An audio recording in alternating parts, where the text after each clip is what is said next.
Yes, ready for dictation, start. अध्यक्ष महोदय, हमारे दल ने असम राज्य की समस्या को जिस रूप में समझा है उसको हमारे दल के नेता ने इस सदन में अपने भाषण में स्पष्ट रूप से यह कह दिया है। विराम। मैं फिर से इसी बात को दोहराना नहीं चाहता हूँ। विराम। मैं इस बात से पूरी तरह से सहमत हूँ कि यह समस्या एक गंभीर समस्या है और देश की एकता के लिए, देश की आर्थिक स्थिति के लिए यह एक कठिन समस्या बनी हुई है। विराम। कुछ दल इस समस्या को और भी बढ़ाना चाहते हैं, इसमें कोई शक नहीं है, लेकिन हमारा दल और हम लोग इस बात के खिलाफ हैं। विराम। आप और हम भी यह जानते हैं कि कुछ विदेशी शक्तियां जिनकी चर्चा सदन में भी हो चुकी है, यह सभी काम कर रही है। विराम। यह समस्या न केवल असम राज्य में है, बल्कि धीरे धीरे यह देश के अन्य कई राज्यों में भी पैदा हो रही है। विराम।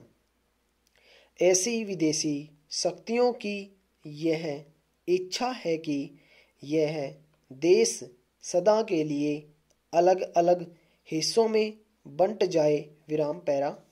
अध्यक्ष महोदय, इस बारे में हम सरकार के साथ हैं। विराम। हम अपने देश की एकता को किसी भी कीमत पर भंग नहीं होने देंगे। विराम। इस सब के बावजूद हमें यह जरूर सोचना चाहिए कि केंद्र सरकार ने ऐसे कौन से कदम उठाए हैं जिनसे असम राज्य की इस समस्या को सुलझाने में मदद मिली हो। विराम। इस सदन के मेरे एक माननीय सदस्य कह रहे थे कि असम की आर्थिक स्थिति का लाभ उठाकर ये सभी शक्तियां वहां पर अपना काम कर रही है। विराम।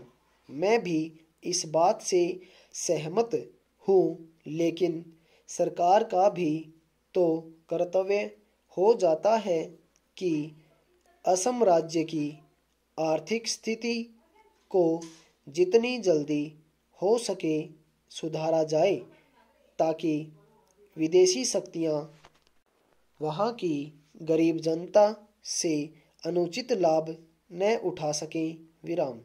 मुझे याद है, असम राज्य के मुख्यमंत्री जी ने बताया था कि असम राज्य के जो उन्नति के साधन हैं वे बड़े पैमाने पर बाहर चले जाते हैं और इस ओर उन्होंने केंद्र सरकार का ध्यान भी आकर्षित किया था।